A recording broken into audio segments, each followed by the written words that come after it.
Yun, okay, KGX, kamusta tayong lahat? Copy trading update sa gold, no? So far, ito yung ating status for copy trading. So, kung mapapansin natin dito, 125% profit tayo and 75% 75 USDT ang total profit natin. However, ang copy trader natin, yung mga copyer, negative sila. Okay? So, kung titingnan natin, ito yung mga positive sa copy trader natin. So ay yung mga copier, no? So nakapag-profit sila ng 55 USDT, 36 USDT, and 11 USDT. Kaya lang, syempre, tulad ng sinabi ko, minsan talaga pag mali yung entry ko, negative din talaga kayo. Pag tama naman yung entry ko, ganito yung mangyayari sa inyo. Halos positive sila. So itong isa, 55 USDT na, itong isa 36, itong isa 11. So pero yung iba, syempre, nag-negative.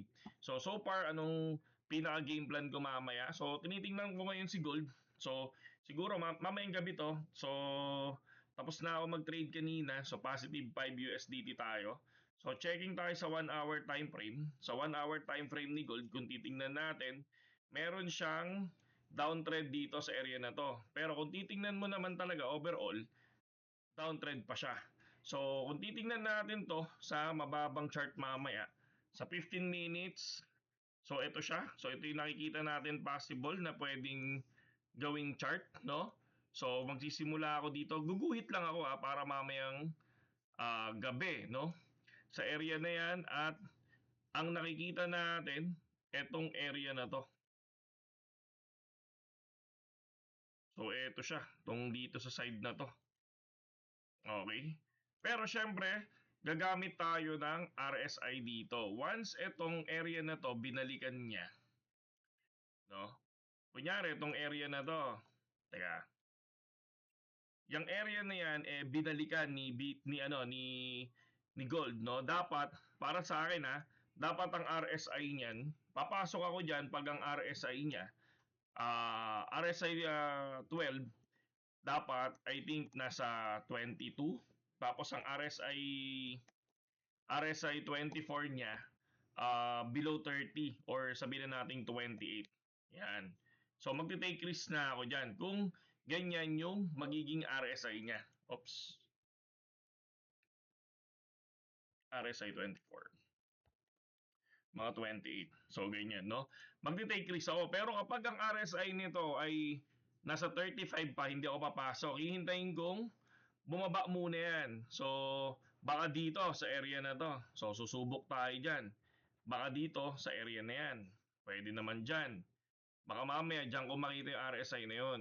So again, bakit RSI yung ginagamit natin? Kasi dito natin nakikita kung overbought na ba siya, oversold na ba siya.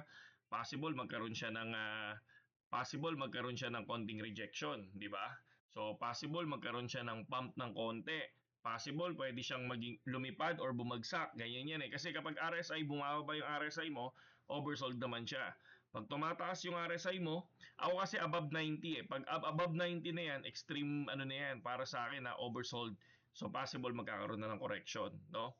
So ngayon, iyan lang yung status sa mga gustong pumasok sa atin sa copy trader, copy trading, no? Kung meron naman kayong BitGet, no? Kung meron na kayong BitGet no problem yan. Kung may BitGet na kayo, hanapin nyo lang tong KGX, no? Dito sa CFD.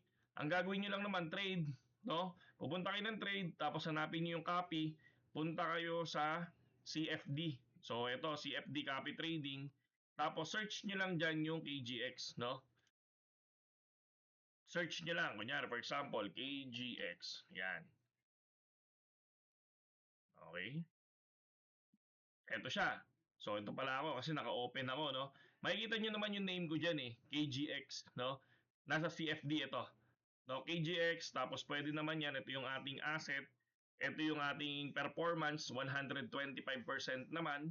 Kaya lang, syempre, nung natalo tayo, ilan yung copyer mo? Kung ilan yung copyer mo, nasa 30 ako, no, na 20 ako nakaraan eh. So, kapag talo ka ng isang beses, talo lahat yon. Kaya negative tayo sa copier, no? Pero syempre, kapag nanalo naman ako, yun yung nangyayari, panalo tayo. So far ito. So dahil panalo tayo kanina, ay nung isang araw tsaka kanina, ito yung naging profit. So yung iba, natalo, no? Bakit natalo? Kasi nakuha nila yung hindi pa ako cut loss pero nakuha na yung asset nila. So for me, sabi ko nga sa inyo, ang risk ko kasi dito per trade ay 30 USDT. Kasi ang copy trading ay nasa 500 leverage. No, hindi pwede maglapag ako ng 5 USDT automatic kasi nakukuha agad, no? So kaya ganun ako mag-risk. Kaya yun lang, saludo sa inyong lahat.